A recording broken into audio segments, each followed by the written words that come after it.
What is up, everybody? Welcome back to another video. We're doing something different today. We're just gonna be talking about hoops, and today we're gonna be talking about this man right here, specifically Chris Paul. Chris Paul is in the NBA Finals. Look at this shit. I'd say I'm a pretty average Chris Paul fan starting last season just because he played in OKC for a season, and then just showing the impact he really had on a team really made me appreciate how good Chris Paul still is at 34 years old. Like, it's insane to me. I don't know if he's actually 34. I don't know how old Chris Paul is, but I'm just going to guess. But, like, Chris Paul is having one of the best seasons of his career this late in his career, which is insane to say, impact-wise. And it's weird to think that, like, last year's OKC team is reminding me a lot of this year's Suns team, who are in the finals. And I see a lot of people on Twitter here and there just talking about how, like, oh, the Suns had it easy. They got it to the finals super easy. Like, and I'm not disregarding the fact that they're in the finals. And yes, I do understand there was injuries. But I saw a Kenny video earlier saying that Steph Curry was like, just because, like, there's, like, do you want the Suns to just be like, yeah, it was an easy playoff? Or, like, no, I don't want to play. I want to wait for Anthony Davis to get back. Or I want to wait for LeBron James to be fully healthy. Or I want Kawhi Leonard to be, like, they're in the finals. No one is going to say, like, you know what, this ring doesn't count. It's not a Mickey Mouse ring or anything. Like, a ring is a ring. And if Chris Paul can lead his team to the playoffs, lead his team to the NBA Finals, that is well deserving of a ring. Like, I also do want to give so much props to the LA Clippers. Without Kawhi Leonard all series, they fought back 2-0 in the first round, fought back 2-0 in the second round. They were down 3-1 at home in Phoenix, who has one of the best crowds all season, all playoffs, I should say, at least. And they had a pretty convincing win against a team that was this close to winning the conference finals that night. Coming back on the home court, they didn't play amazing up until that third quarter. DeMarcus Cousins had a pretty solid game. Reggie Jackson had a good game. Paul George had a really good game, actually. But pushing this team to 6, especially without their best player in Kawhi Leonard, it takes a lot of skill. I also do want to give a big shout out to Tyronn Lue. I know a lot of people don't like Tyronn Lue as a coach, and some people love him. And I have mixed feelings about him. He's so good one night, very bad the next night. But, like, he put on a great performance or coaching performance, and the turning point in last game 5 down in Phoenix was Torrey Craig got fouled and there was a technical, and right before that technical free throw he called timeout, and it was still a very close game at this point.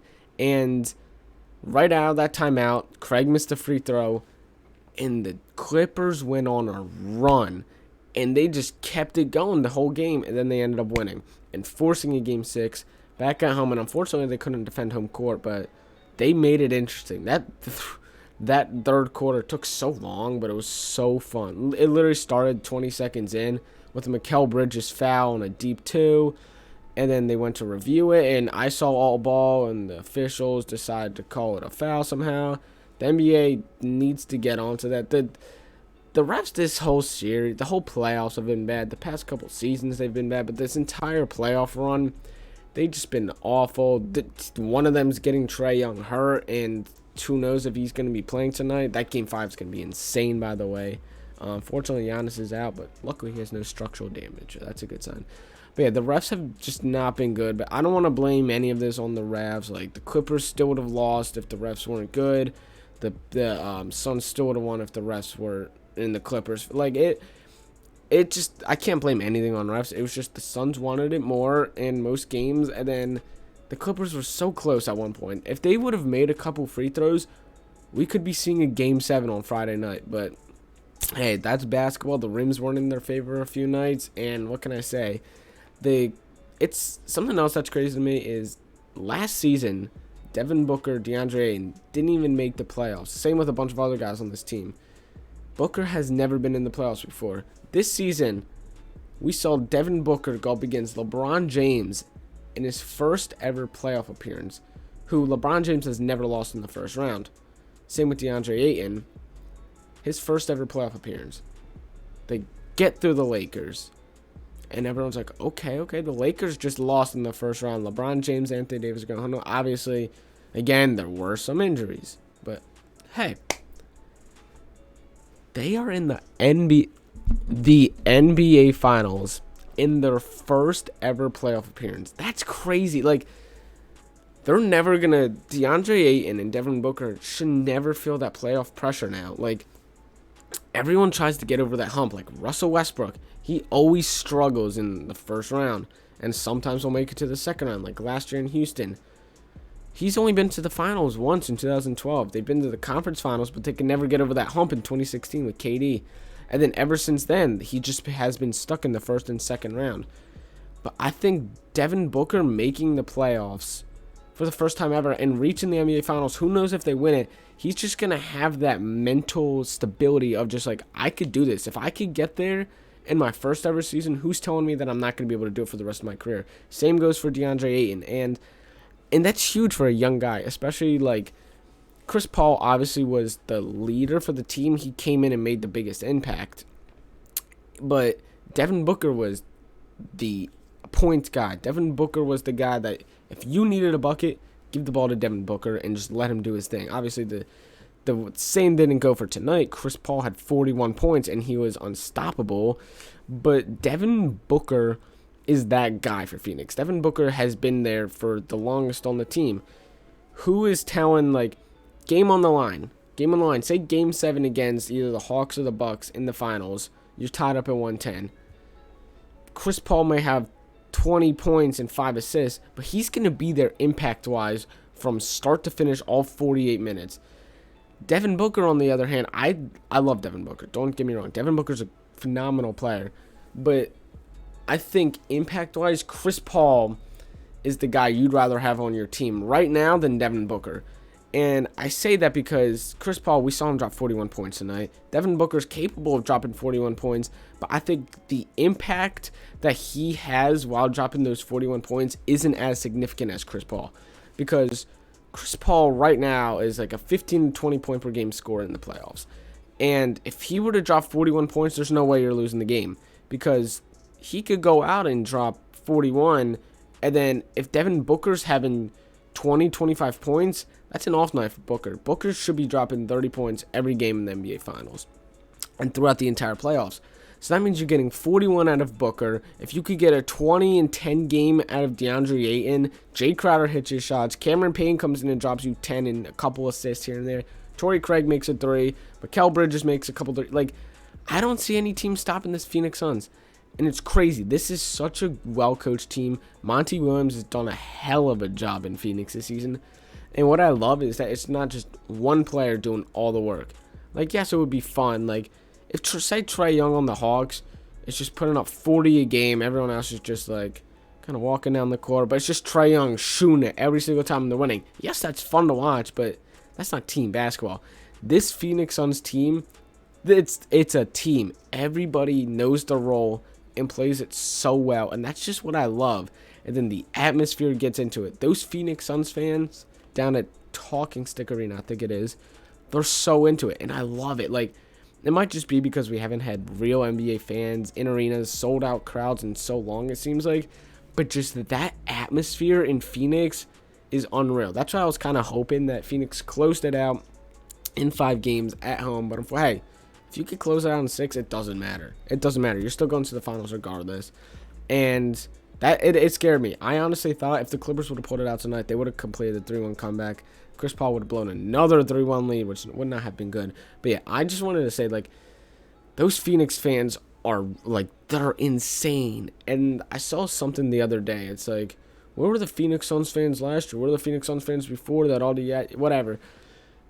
What Phoenix Suns fan, another thing is, my dad watches this podcast, not my, like, videos or whatever, but this podcast of fantasy football, and these guys are from Phoenix, and he was saying, like, half the episodes just them talking about the Suns, but then there's people giving them backlash. It's like, oh, you weren't talking about the Suns last year, you guys are bandwagons, but, well, whatever. Who, for example, say the Suns 20 wins, say the Suns just had 20 wins, why would these people from Phoenix who are already Suns fans go out of their way to talk about a mediocre Phoenix Suns team? But when they're really well, and when they're playing really well and in a deep playoff push, why wouldn't you want to talk about them? Let the guys have fun. It's their podcast. They could talk about whatever the hell they want about. Talk about. I could talk about whatever the hell I want to talk about. I don't care if you like it or not. Like, you can let me know in the comments. You can leave a like or dislike, but like, I can make videos that I want to make, and nobody's stopping me from making those videos. But anyway, like, I just really, really, really want the Suns to win this finals. And not just because Chris Paul, but I think just the atmosphere. And they haven't made the playoffs in 10 years. They haven't made the finals since 93 against Jordan when they still had Charles Barkley. So I just think, there's no team that I've been having more fun watch in the playoffs than the Phoenix Suns. And then in the Eastern Conference, I've had so much fun watching the Atlanta Hawks. That's kind of who I want. I think if Giannis was healthy, fully healthy that is, and Trae Young's fully healthy, that's going to be such a good finish to this series. But unfortunately, Giannis is still hurt.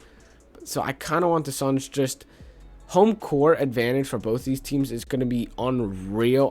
The Valley is going to be backing up Phoenix so much when Trae Young comes there. They're going to be screaming at it. It's going to be unreal. And then once Chris Paul and Booker and Ayton get down to Atlanta, A-Town is going to be insane again. I got to give a lot of props. Atlanta and Phoenix have had the best crowds, in my opinion. Well, they've also been in the playoffs for longer than, like, Dallas. Dallas had a really good crowd. The Knicks have had such a good crowd. Philly was all right, despite the Russell Westbrook popcorn incident. But, yeah, let's get right back in. Let's just get back into basketball. I'm going to start wrapping things up. I just want to quickly talk about Kawhi's future. Does he run it back with the Clippers? Does he go somewhere else? And I think there's two options. I think, A, he either decides, hey, this was a phenomenal Clippers team without me. Do I come back, try to get the same pieces? I don't think they're going to be able to add much to this team. We are going to be getting a little bit older. This is a veteran-led team with Zubats, like Marcus Morris, Paul George, Kawhi Leonard, Serge Ibaka. All these guys are old. We're probably going to not have Reggie Jackson on this team, who was a huge cornerstone on this team. So does Kawhi Leonard be like, I want to come back to this team. I want to play basketball here for at least one more season. And if we don't win a championship, I'm out. Like, I think he's going to have to make that clear. Like, it's either championship or I'm out next season if he decides to come back. Because this team right now, the Clippers team, was the best team in recent history for the Clippers. I don't think last year's team had that championship mentality as this team does this year. And I kind of suck for the Clippers because it's like, again, the guys are old. A lot of people are going to be regressing. I don't think Morris is going to be as good as he was this year. Shout out to Morris. He had a great game. Shout out to Jay Crowder as well. But, like, Terrence Mann is going to be getting better. But that means that, like, Serge Ibaka might be getting worse. That means Reggie Jackson is probably going to be out the door. DeMarcus Cousins, he's getting up there in age. Like, they don't have money because they're paying Luke Kennard so much money just to sit on the bench. Like, it's really a tough question whether or not Kawhi Leonard's going to be coming back. And I don't know the answer, honestly. I'm 50-50 on whether or not he's going to be back because he liked the team. It doesn't help when he's sitting up in a suite all series. I do get it that he's hurt and he doesn't want to be jumping around probably on the bench, but it's also Kawhi Leonard. He's not jumping around or celebrating to begin with. But I'm glad he actually did sit with his team for the final game of the season on the bench. But at the same time, like I said, I could see Kawhi Leonard leaving. I could see him going to a team like the Knicks or the Mavericks or the Heat or somewhere where he wants to play with a young guy in a better atmosphere, I think, than the Clippers. And I feel like that has a lot to do with it. Like, the Clippers, yes, they're the second team in LA. They made it farther than the Lakers, but they just don't have that atmosphere as, like, the Garden will. Or they don't have that same atmosphere as, like, the Heat fans. Like, Heat culture down in Miami is unreal. So, I don't know. It's up for grabs still. I don't know. Kawhi Leonard, is he going to stay? Is he leaving? You should let me know in the comments if you're still watching this. Suns are about to get so much rest, especially if that Eastern Conference Finals series goes to 7. Hopefully Devin Booker gets his nose off. Ow, I just poked myself in the eye. Hopefully Devin Booker gets his nose all well rested, I guess. Hopefully it feels better. it will feel better. Who knows if we're going to see the mask. Hopefully Chris Paul could just get that rest. Cam Johnson hopefully should be back from the non-COVID illness. Also, quickly, this video is going on. It's almost 15 minutes long. Patrick Beverley. You know I hate Patrick Beverley as a Westbrook fan. I hate Patrick Beverley as an OKC fan. I hate Patrick Beverley. I'm disappointed in you once again. But yeah, if you guys enjoyed this video, let me know with a comment down below. Let me know if you like this sort of video. Like, it's been 15 minutes of me just talking basketball. And I don't know if I just kept rambling on or I just brought up different points and you liked it. But hey, if you enjoyed the video, leave me a like down below. If you didn't like it, leave a dislike. I don't care. But yeah, I'll see you guys next time. Peace.